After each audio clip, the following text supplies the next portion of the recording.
السلام عليكم ورحمة الله وبركاته.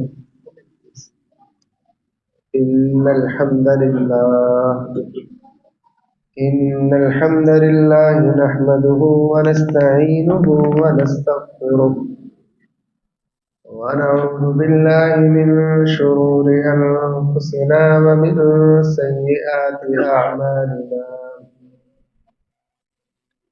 من يهده الله فلا مضل له ومن يضلل فلا هادي له. وأشهد أن لا إله إلا الله وحده لا شريك له. وأشهد أن محمدا عبده ورسوله. اللهم صل على محمد وعلى آل محمد كما صليت على إبراهيم وعلى آل إبراهيم إنك حميد مجيد. اللهم بارك على محمد وعلى آل محمد كما باركت على إبراهيم وعلى آل إبراهيم إنك حميد مجيد.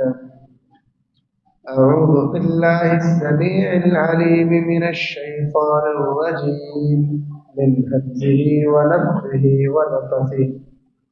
بسم الله الرحمن الرحيم. يا أيها الناس اتقوا ربكم الذي خلقكم من نفس واحدة وخلق منها زوجها وبث منهما رجالا كثيرا ونساء. واتقوا الله الذي تساءلون به والأرحام إن الله كان عليكم رقيبا.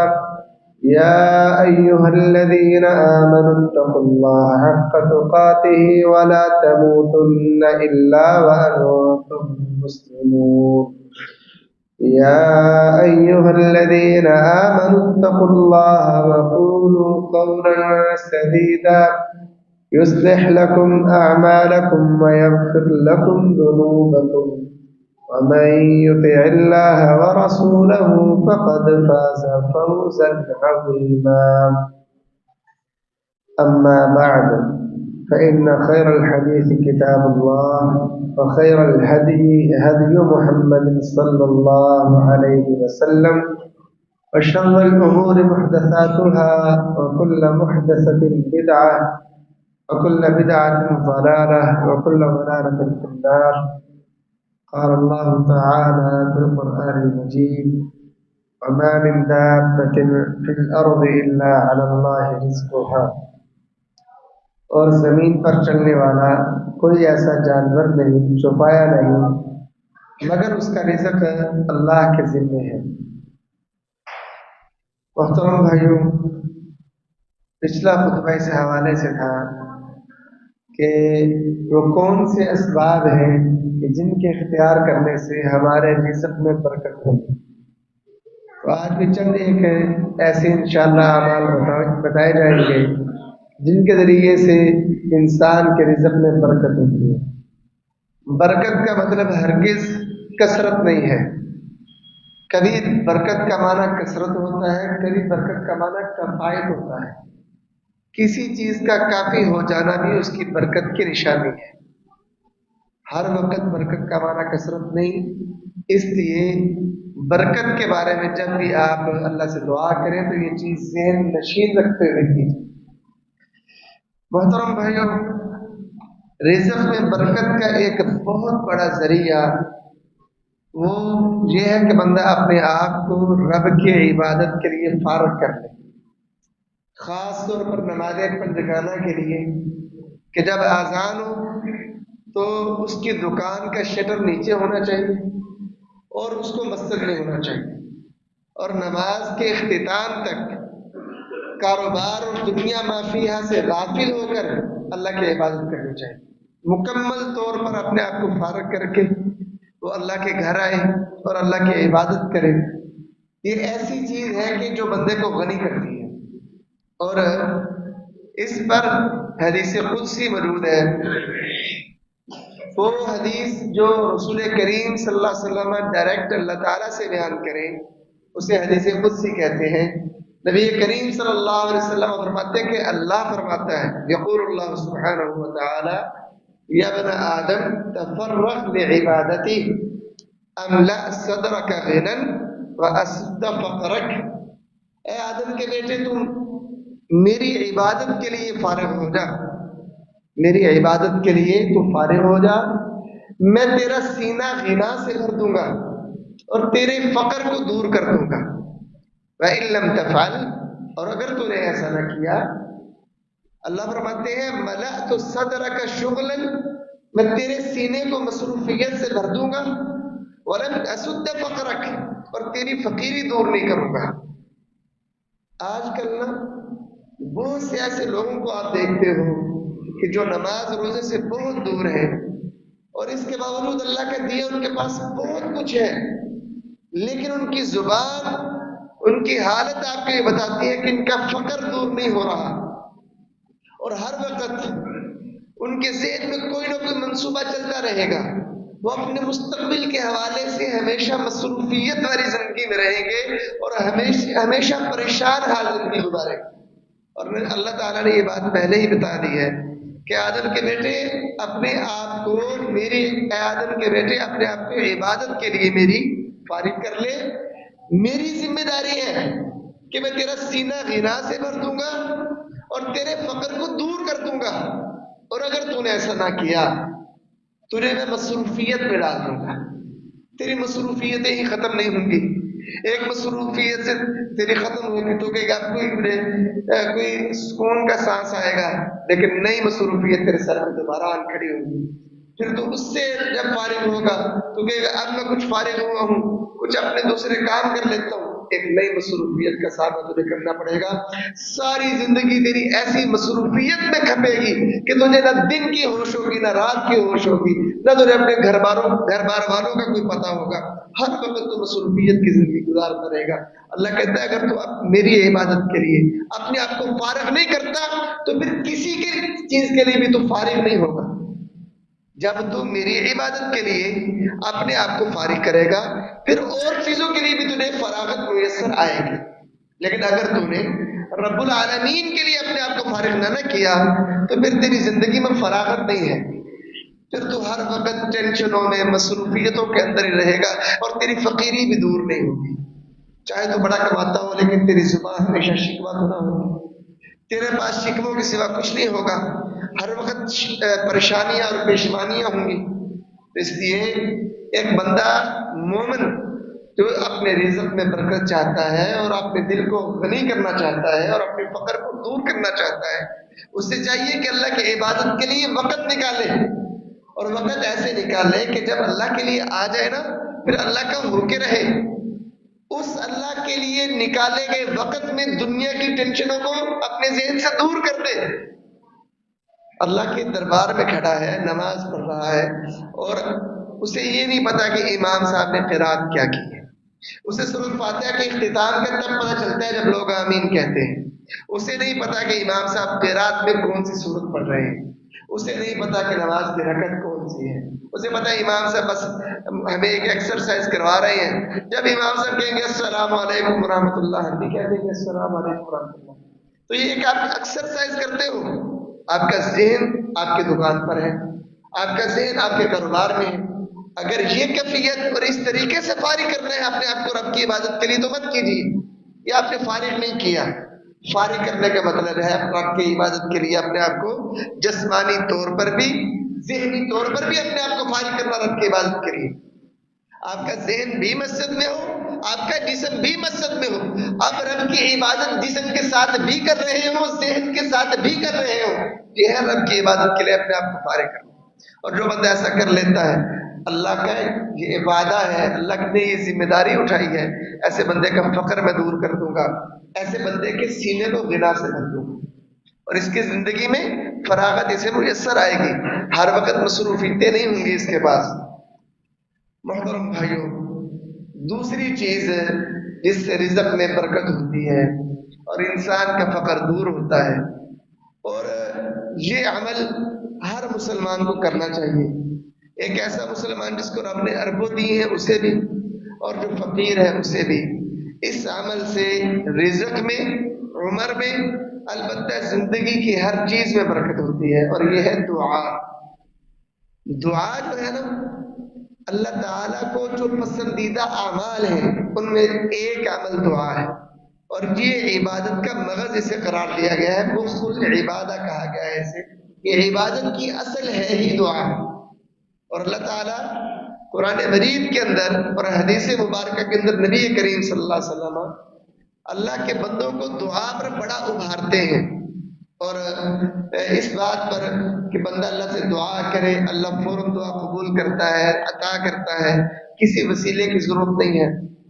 اب ایک بندہ جو کہتا ہے یار پریشانیاں بڑی ہیں، رزق کماتا ہوں پتہ نہیں چلتا کہاں جاتا ہے، وہ دعا کو لازم کر لے، دعا کیا کرے، اور پھر دیکھے کہ اس کے گھر میں برکتوں کا نزول کیسے ہوتا ہے۔ نبی کریم صلی اللہ علیہ وسلم صبح کی نماز جب پڑھتے، سلام کے بعد آپ کا ہمیشہ یہ معمول تھا کہ آپ یہ دعا کیا کرتے تھے، اللہم انی اسألک علما نافعا، اے اللہ میں تجھ سے نفع دینے والے علم کا سوال کرتا ہوں، ورزقا طیبا، اور پاکیزہ رزق کا سوال کرتا ہوں، وعملا متقبلا، اور اللہ قبول شدہ، قبول ہونے والے عمل کا سوال کرتا ہوں، اللہ ایسے اعمال کی توفیق دے جو تیرے ہاں قابل قبول ہوں۔ یہ رسول کریم صلی اللہ علیہ وسلم فجر کی نماز کے بعد روزانہ آپ کا یہ معمول تھا، آپ اللہ سے رزق روزانہ مانگا کرتے تھے۔ تو آج ہماری صورتحال کیا ہے کہ کئی دن گزر جاتے ہیں، ہم اپنے رب سے رزق کا سوال ہی نہیں کرتے، اور پھر پریشانیوں کا رونا روتے ہیں۔ بھائی جب پریشانیاں جس ذات نے حل کرنی ہے اس ذات کے سامنے بیان ہی نہیں کرو گے تو حل کیسے ہے؟ اپنی پریشانیوں کو رب کے سامنے بیان تو کرو نا۔ امام الانبیاء روزانہ رب سے رزق مانگ رہے ہیں، فجر کی نماز کے بعد اللہ سے کہتے ہیں اللہم انی اسألک علما نافعا، اللہ فائدہ دینے والے علم کا سوال کرتا ہوں، ورزقا طیبا، اللہ پاکیزہ رزق کا سوال کرتا ہوں۔ دعا میں رزق کی طلب اس کو لازم کرو، اللہ تعالیٰ سے رزق مانگا کرو۔ نبی کریم صلی اللہ علیہ وسلم صرف اپنے لیے رزق کی دعا نہیں کیے کرتے تھے، بلکہ مدینہ کے شہر کے لیے، مدینہ شہر کے لیے، وہاں کے پھلوں کے لیے دعا کیا کرتے تھے، اور کہا کرتے تھے اللہم بارک لنا فی مدینتنا وفی ثمارنا وفی مدنا وساعنا، اے اللہ ہمارے شہر میں برکت ڈال دے، اے اللہ ہمارے پھلوں میں برکت ڈال دے، اے اللہ ہمارے ماپ تول کے پیمانوں کے اندر برکت ڈال دے۔ رسول کریم اتنی ڈیٹیل کے اندر دعا کیا کرتے تھے، تو آپ بھی اپنی دکان کے بارے میں ڈیٹیل سے دعا کریں، تجارت کے بارے میں اللہ سے ڈیٹیل سے دعا کریں، اور یہ دعا رزق کے حوالے سے بڑا اثر رکھتی ہے۔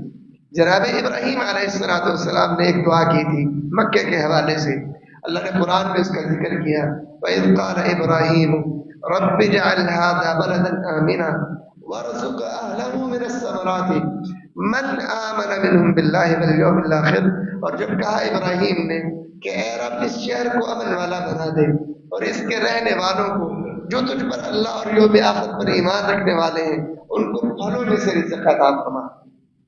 جناب ابراہیم نے دعا کی، اللہ نے قبولیت سے سرفراز کیا اس دعا کو۔ آج تک میں نے تو مکہ کی باتیں نہیں دیکھی، اللہ تعالیٰ سے دعا کروں کہ اللہ مجھے بھی ان تمام احباب کو جنہوں نے نہیں دیکھا انہیں دکھائے۔ سننے میں یہ آتا ہے کہ وہاں پر آپ جو پھل چاہیں نا آپ کو میسر ہے وہاں، حالانکہ وہاں کی سرزمین پر اکثر پھل اگتے نہیں ہیں، کھجور ہے زیادہ تر، یہی وہاں کی پیداوار ہے، اور دنیا کے باقی پھل نہیں ہیں، لیکن وہاں پہ دنیا کے اکثر پھل آپ کو میسر ہیں، اکثر پھل۔ اور یہ وہ دعائے ابراہیمی کا نتیجہ ہے کہ جو جناب ابراہیم نے اس مکہ شہر کے لیے کی تھی، اللہ ورزق اہلہ من الثمرات من آمن منہم باللہ والیوم الآخر، اللہ اس کے رہنے والوں کو پھلوں میں سے رزق عطا۔ دعائیں بڑا اثر رکھتی ہیں، لیکن بندے کو کرنے والا ہونا چاہیے، بننا چاہیے۔ ایک دفعہ بندہ دعا تو کرے نا، رب کے سامنے رکھے تو صحیح بات کہ اللہ مجھے اس چیز کی ضرورت ہے۔ محترم بھائیوں، ایک واقعہ مسند احمد کا آپ احباب کے سامنے بیان کرنا چاہتا ہوں کہ جب کبھی دل سے دعا نکلے نا اللہ کیسے قبول کرتا ہے۔ حضرت ابو ہریرہ رضی اللہ تعالیٰ عنہ بیان کرتے ہیں کہ ایک آدمی اپنے گھر آیا تو گھر میں فاقہ تھا، بیوی کی حالت بڑی خراب تھی، تو اس سے رہا نہ گیا، تو وہ گھر سے نکلا دوبارہ جنگل کی طرف پریشانی کے عالم میں۔ اب بیوی اٹھی، بیوی نے یہ سوچا کہ خامد کچھ لے کے آئے گا، گھر کی حالت تو دیکھ گیا ہے تو میں پکا لوں گی، تو اس نے اہتمام کرنے کے لیے نہ چکی اٹھائی، اسے رکھا، صاف ستھرا کیا، اس کے ساتھ برتن جو تھا وہ رکھا، اور ادھر تنور جو تھا اس کو اس نے گرم کیا، اس کے اندر آگ دہکائی، تو ساتھ اس نے نا اللہ سے دعا کی، کہنے لگی اللہم ارزقنا، اے اللہ ہمیں رزق دے۔ اور یہ دعا پتہ نہیں اس نے کیسی کیفیت میں کی ہوگی اور کتنے کرم میں کی ہوگی کہ جیسے ہی وہ یہ الفاظ کہہ کے چکی کی طرف گئی ہے تو دیکھا کہ چکی کا برتن لبالب بھرا ہوا ہے آٹے سے، اور جیسے تنور کی طرف آئی ہے تو وہ بھی روٹیوں سے بھرا ہوا ہے۔ اتنے میں اس کا خاوند باہر سے وہ تلاش کرتا رہا، نہیں ملا، کچھ اسے گھر آ گیا، تو گھر میں دیکھا کہ بیوی کی حالت کچھ بدلی ہوئی ہے، کہنے لگا اصبتم بعدی شیئا، میرے بعد تمہیں کوئی چیز مل گئی ہے؟ تو وہ اللہ کے بندے کہنے لگے ہاں یہ معاملہ ہوا ہے، دیکھو یہ چکی ابھی گھومی جا رہی ہے اور آٹا نکلا جا رہا ہے، تنور بھرا ہوا ہے۔ تو اس آدمی نے چکی کو دیکھا، بس اس نے یہ کام کر دیا کہ آٹا چونکہ وافر ہو چکا تھا، اس نے چکی کا پار اٹھا کے سائڈ پر رکھ دیا، رسول کریم کے پاس چلا گیا اور اللہ کے رسول کو یہ واقعہ سنایا۔ رسول کریم نے فرمایا کہ اگر تم چکی کا وہ پارٹ نہ اٹھاتے تو وہ قیامت تک چکی گھومتی رہتی ہے ایسے اور اس سے آٹا نکلتا رہتا۔ اب دیکھو اس عورت کے دل سے ایک دعا نکلی، اللہم ارزقنا، اللہ ہمیں رزق عطا کر، تو اللہ نے پھر غیب سے کیسی مدد کی ہے اس کی۔ لیکن بس یہ دعا دل سے نکلنی چاہیے، ایسے نہیں کہ آپ دعا کر رہے ہو اللہ مجھے رزق دے دے، رزق دے دے، اور نہ آپ کا ذہن آپ کی زبان کا ساتھ دے رہا ہے اور نہ آپ کے ہاتھ آپ کا ساتھ دے رہے ہیں، ہاتھ کے بھی ایسے نہیں جھک رہے ہیں، ساتھ آنکھیں بند ہو رہی ہیں نیند سے اور اللہ سے دعا کر رہے ہیں، میں دعائیں تو بڑی کرتا ہوں قبول نہیں ہوتی۔ ایسی دعا نہیں، دعا وہ جو دل سے نکلے، اس عورت کے دل سے نکلی نا اللہم ارزقنا، اللہ نے غیب سے مدد کی، چکی سے آٹا نکلنے لگا، تنور روٹیوں سے بھرا ہوا ہے۔ اللہ پھر غیب سے ایسی مدد کرتا ہے، لیکن دعا دل سے ہونی چاہیے۔ محترم بھائیو، جب بندہ اللہ سے یہ کہتا ہے نا اللہم ارزقنی، اللہ مجھے رزق عطا فرما، اللہ بندے کا جواب دیتے ہیں دعا کا، قد فعلت، اے بندے میں نے کر دیا، ایسے تجھے رزق دیا۔ ایک دیہاتی آیا نبی کریم صلی اللہ علیہ وسلم کے پاس، حضرت انس اس حدیث کے راوی ہیں، کہنے لگا اللہ کے رسول مجھے کچھ بہترین بات کی تعلیم کیجیے۔ رسول کریم صلی اللہ علیہ وسلم نے فرمایا قل سبحان اللہ والحمد للہ ولا الہ الا اللہ واللہ اکبر، کہا کہ تو کہا کر سبحان اللہ، الحمدللہ، لا الہ الا اللہ، اللہ اکبر، یہ کلمات کہا کر۔ فعقد الاعرابی علی یدی، دیہاتی بندہ تھا تو وہ اپنی انگلیوں کو گننے لگا، سبحان اللہ، الحمدللہ، لا الہ الا اللہ، اس نے کہا 4 کلمے، یہ گن کے نا واپس چل پڑا۔ جیسے ہی واپس چلا نا تو وتفکر، پھر کچھ ٹھہرا اور سوچ میں پڑ گیا، سوچ میں پڑنے کے بعد ثم رجع، پھر واپس پلٹا، فتبسم النبی صلی اللہ علیہ وسلم، نبی صلی اللہ علیہ وسلم مسکرا پڑے۔ تو رسول کریم فرمایا تفکر البائس، خستہ حال دیہاتی سوچ میں پڑ گیا ہے، پتہ نہیں کیا بات ہے۔ دیہاتی واپس آیا، کہنے لگے اللہ کے رسول سبحان اللہ، الحمدللہ، لا الہ الا اللہ، اللہ اکبر، اللہ پاک ہے، اللہ کی تمام تعریفیں ہیں، اللہ کے سوا کوئی معبود برحق نہیں، اللہ سب سے بڑا ہے۔ آپ نے مجھے یہ کلمے بتائے ہیں، ھذا للہ، یہ تو اللہ کے لیے ہے، فمالی، میرے لیے کیا ہے اس میں؟ سبحان اللہ کہنا، الحمدللہ کہنا، لا الہ الا اللہ کہنا، اللہ اکبر، یہ تو اللہ کے لیے ہے، اس میں میرے لیے کون سا جملہ ہے؟ تو نبی کریم نے فرمایا یا اعرابی، اے دیہاتی، تو پھر یہ کہا کر۔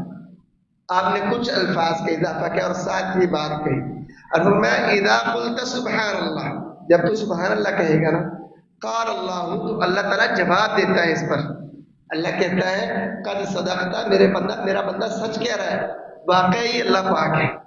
جب تو کہے گا الحمدللہ، تمام تعریفیں اللہ کی، اللہ پھر جواب دے گا قد صدقتا، میرے بندے نے سچ کہا، واقعتاً تمام تعریفیں اللہ کی۔ اور جب تو کہے گا لا الہ الا اللہ، اللہ جواب دیتا ہے اس پر قد صدقتا، میرا بندہ سچ کہتا ہے، اللہ کے علاوہ کوئی معبود برحق نہیں۔ اور جب تو کہے گا اللہ اکبر، اللہ سب سے بڑا ہے. اللہ پھر کہتا ہے قد صدقتا, میرا بندہ سچ کہہ رہا ہے, اللہ سے بڑا کوئی نہیں, اللہ سب سے بڑا. اے دیہاتی, تو یہ چند دعائیں مزید اللہ سے کر لیا کر. اللہم اغفر لی, تو اس کے بعد کہا کر اللہم اغفر لی. جب تم یہ کلمات کہہ کے یہ کہے گا نا اللہم اغفر لی, اللہ مجھے معاف کر دے, تو اللہ تجھے جواب دے گا قد فعلت, اے بندے میں نے ایسے کر دیا. اور پھر تم کہیں اللہم ارحمنی, اللہ مجھ پر رحم فرما, تو نبی کریم نے فرمایا کہ اللہ تجھے جواب دے گا قد فعلت, بندے میں نے کر دیا ایسے. پھر اللہ سے کہنا اللہم ارزقنی, اللہ مجھے رزق عطا فرما, اللہ جواب دے گا قد فعلت, میں نے کر دیا. تو یہ دعا جو ہے نا رزق کی, اگر بندہ صدقے دل سے کرے نا, اللہ جواب میں کہتا ہے میں نے قبول کر لی, تیرا جو سوال تھا رزق کے حوالے سے تجھے عطا کر دیا. لیکن دعا کرنی چاہیے, رزق کے حوالے سے غافل نہیں ہونا چاہیے. اور وہ بندہ جو رزق کے حوالے سے بڑا پریشان ہے نا, لوگوں کے سامنے ہاتھ پھیلاتا ہے, اس کو ایک عمل اپنی زندگی کا حصہ بنانا چاہیے. اور پھر دیکھیے اللہ اسے لوگوں سے کیسے غنی کرتا, اور وہ کیا ہے کہ وہ رات کا آخری پہر رزق کی خاطر ہی سویا نہ کرے. بندہ سارا دن در در کی ٹھوکریں کھاتا ہے رزق کمانے کے لیے, اور بازار میں اونچی اونچی آوازیں لگا کے اس کا گلا بیٹھ جاتا ہے, اور چھوٹی چھوٹی چیزیں بیچنے کے لیے لوگوں کی منتیں کرتا ہے, بھائی جان خرید لو خرید لو خرید لو. رات کا ایک حصہ رزق کی خاطر ہی وہ اٹھے, اور کس کے پاس جانا ہے, جو رزاق ہے. رات کا آخری حصہ اٹھے اور رزاق کے پاس جائے, رزاق سے رزق مانگے. اللہ کی قسم جو اس وقت رب سے مانگے گا نا, رب کا وعدہ ہے میں اسے دوں گا. نبی کریم صلی اللہ علیہ وسلم نے فرمایا ینزل ربنا تبارک و تعالی کل لیلۃ الى السماء الدنیا حین یبقى ثلث اللیل الاخر, کہ رب العالمین جب رات کا آخری تہائی حصہ رہ جاتا ہے, ہر رات ہی اللہ تعالیٰ آسمان دنیا پر اترتے ہیں اور آوازیں لگاتے ہیں من یستغفرنی فاغفر لہ, کون ہے جو مجھ سے بخشش مانگے میں اسے عطا کروں. من یسألنی فاعطیہ, کون ہے جو مجھ سے سوال کرے تو میں اس کو عطا کروں. رب العالمین خود آوازیں لگا رہے. اور جو بندہ اس وقت میں رب کی آواز کو سنے اور کہے اللہ تو نے خود ہی تو اعلان کیا ہے, کون ہے سوالی کہ میں اسے عطا کروں, اللہ لے میں حاضر ہوں سوال. تو بندہ اس وقت رب سے کہے اللہ تو اعلان کرنے والا ہے, اور میں اس اعلان پر لبیک کہتے ہوئے تیرے حضور حاضر ہو چکا ہوں, اللہ مجھے رزق عطا فرما, تو کیا اللہ اسے نہ دے گا؟ لیکن بات یہ ہے کہ تہجد کا اہتمام ہو. ایک دن پڑھ لی اور سمجھنا کہ اب رزق مل گیا, یہ نہیں. تہجد پڑھنی شروع کرو. آپ جب اس کو معمول بنا لو گے تو پھر ایسا وقت بھی آئے گا کہ آپ اللہ سے مانگو گے, اللہ عطا کرتا چلا جائے. تو یہ ہمارے ہاں کیا ہے کہ رات 12 بجے تک بازاروں میں ہم مارے پھرتے ہیں, کاروبار کی خاطر, تجارت کی خاطر, پیسے کی خاطر ہم مر رہے ہیں. لیکن جس وقت رب سے مانگنا چاہیے اور وہ رب جو دینے میں قادر ہے, اس وقت ہم سوئے ہوتے ہیں. اور افسوس یہ نہیں کہ ہم اس وقت نہیں اٹھتے اور تہجد نہیں پڑھتے, افسوس یہ ہے کہ نماز فجر کے وقت مسجدیں ویران ہوتی ہیں. اکثر بڑے بڑے پکے نمازی جو ظہر اثر مغرب عشاء پہ حاضر نظر آتے ہیں, فجر پر وہ بھی غیر حاضر نظر آتے ہیں. یہ افسوس کی بات ہے. اس سے محترم بھائیوں, ہمیں دین اسلام میں نا دعا رزق کے حوالے سے کس حد تک مانگنی چاہیے, اتنی تاکید کی گئی ہے کہ نبی کریم صلی اللہ علیہ وسلم نے فرمایا لِيَسْأَلْ أَحَدُكُمْ رَبَّهُ حَاجَتَهُ كُلَّهَا, تم میں سے ہر بندے کو اپنے رب سے ہر ضرورت کی چیز مانگنی چاہیے. حَتَّى يَسْأَلَ شِسْعًا عَلَيْهِ إِذَا انْقَطَعَ, یہاں تک کہ تمہارے جوتے کا تسمہ ٹوٹ گیا نا, رب سے وہ بھی مانگو. اور ہم بڑی بڑی چیزیں رب سے نہیں مانگتے, بڑی بڑی چیزیں. حدیث میں کیا ہے کہ چھوٹی چھوٹی ضرورت بھی ہے نا رب سے مانگو. ہم بڑی بڑی چیزیں رب سے نہیں مانگتے اور پھر ہر وقت پریشان رہتے ہیں, ہماری زبانوں پہ شکوے رہتے ہیں. تو اگر چاہتے ہو کہ آپ کا رزق وافر ہو, اس میں برکت ہو اور آپ کو غنا حاصل ہو, لوگوں کے دروں پہ آپ کو نہ جھکنا پڑے, لوگوں سے نہ مانگنا پڑے, تو پھر اللہ تعالیٰ سے مانگنا شروع کرو, اللہ تعالیٰ سے دعا شروع کرو, اللہ آپ کے رزق میں اضافہ کرے. محترم بھائیوں, اس کے بعد رزق میں اضافہ اور برکت, اس کا ایک بہت بڑا پہلو اور سبب یہ ہے کہ آپ اپنے والدین کے ساتھ نیکی کریں, اپنے رشتہ داروں کے ساتھ نیکی کریں, رشتہ داری کو ملائیں, ان سے ملنے جایا کریں. آج کل جیسا دور آ گیا ہے نا, والدین رشتہ داروں کے لیے تو دور کی بات ہے نا، رشتہ داروں کے لیے تو سال میں کہیں عید پہ وقت نکلا تو مل لیا، مگر نہ رشتہ دار تو مائنس ہو گئے۔ والدین کے لیے وقت نہیں ہے لوگوں کے پاس، تو والدین کو وقت دیں۔ نبی کریم صلی اللہ علیہ وسلم نے فرمایا من سرہ ان یمد لہ فی عمرہ، جس بندے کو یہ بات خوش کرتی ہے کہ اس کی عمر میں اضافہ کر دیا جائے، اور ویزاد فی رزقہ، اور اس کا رزق بڑھا دیا جائے، فلیبر والدیہ، وہ اپنے والدین کے ساتھ نیکی کرے، ولیصل رحمہ، اور اپنے رشتہ داری کو ملائے، رشتہ داروں کے ساتھ رشتہ داری کو ملائے۔ جو بندہ چاہتا ہے نا اس کی عمر بھی لمبی ہو جائے اور اس کے رزق میں بھی اضافہ ہو جائے، تو اس کو یہ کام دو کرنے چاہیے کہ والدین کے ساتھ نیکی کرے اور رشتہ داری کو ملائے۔ اچھا بھائی، جب ملاقات کا وقت نہیں دینا آپ نے تو والدین کے ساتھ نیکی کیا کرنی؟ والدین کے پاس بیٹھو گے تو وہ کوئی کام کہیں گے نا، والدین کے پاس بیٹھو گے ان کا حال پوچھو گے تو ان کے ساتھ نیکی کر پاؤ گے نا۔ آپ نے بیٹھنی نہیں والدین کے پاس، آنا ہے گھر میں تو ساتھ ہی آپ کو اپنے بچوں کی فکر پڑ جانی ہے۔ تو بھائی اپنی زندگی کے اندر تھوڑا سا وقت اپنے والدین کے لیے رکھو۔ یہ ایک اللہ تعالیٰ کی نعمت کے طور پر بات بیان کرنے لگا ہوں، کوئی ریاکاری کے لیے نہیں، کہ میں ایک مدرسے میں پڑھاتا ہوں، صبح جاتا ہوں اور رات تقریباً 9:30 بجے آج کل فارغ ہوتا ہوں، ویسے 10 بجے فارغ ہوتا ہوں۔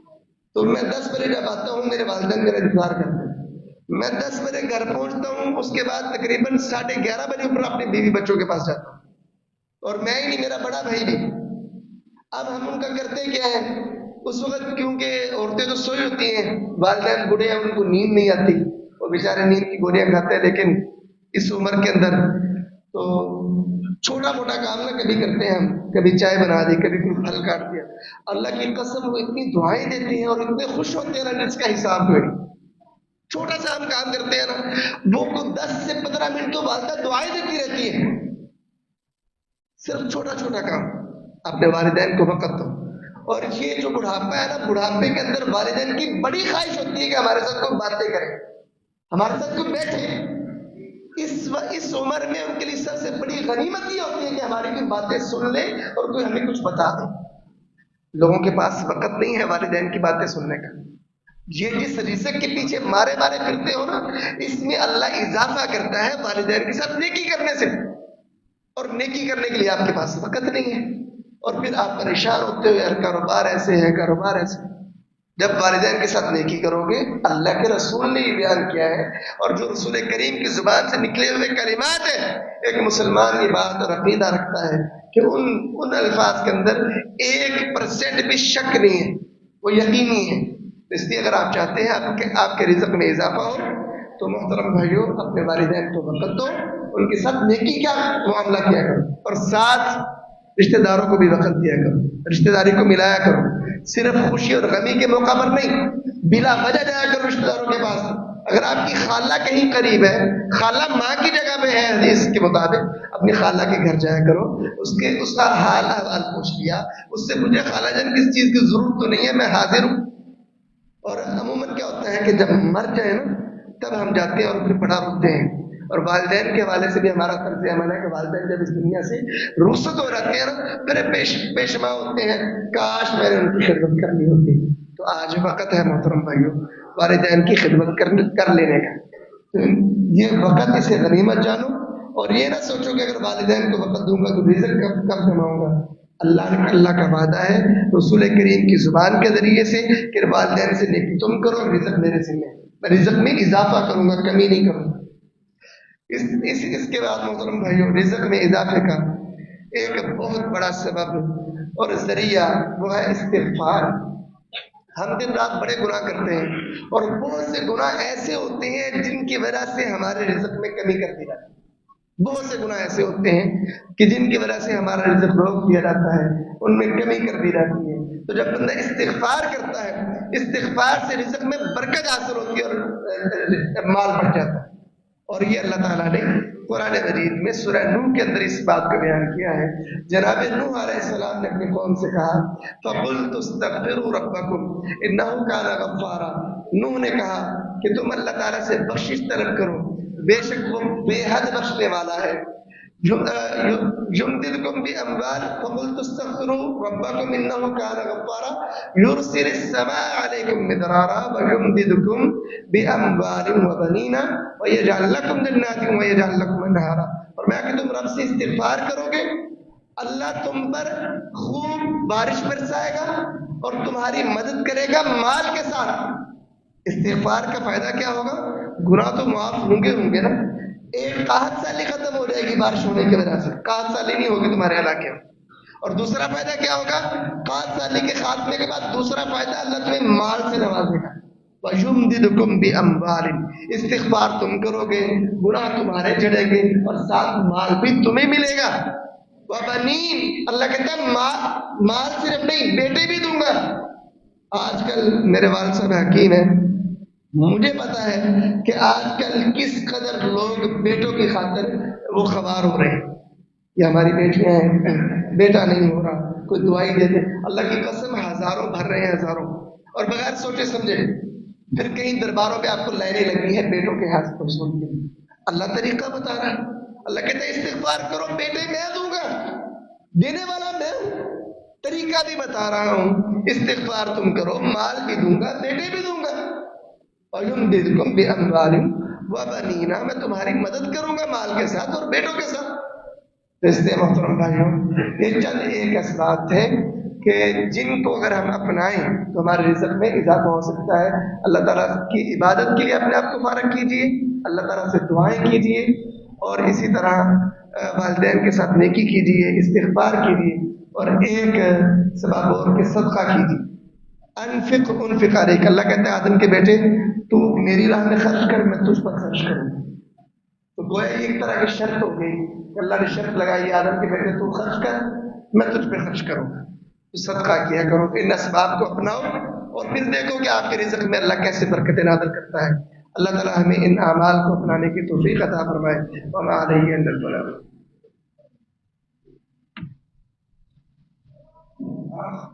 إن الحمد لله نحمده ونستعينه ونستغفره ونعوذ بالله من شرور أنفسنا ومن سيئات أعمالنا, من يهده الله فلا مضل له ومن يضلل فلا هادي له, وأشهد أن لا إله إلا الله وحده لا شريك له, وأشهد أن محمدا عبده ورسوله صلى الله عليه وسلم.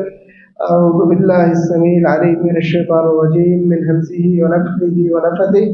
بسم الله الرحمن الرحيم. يا أيها الناس اتقوا ربكم الذي خلقكم من نفس واحدة وخلق منها زوجها وبث منهما رجالا كثيرا ونساء, واتقوا الله الذي تساءلون به والأرحام إن الله كان عليكم رقيبا.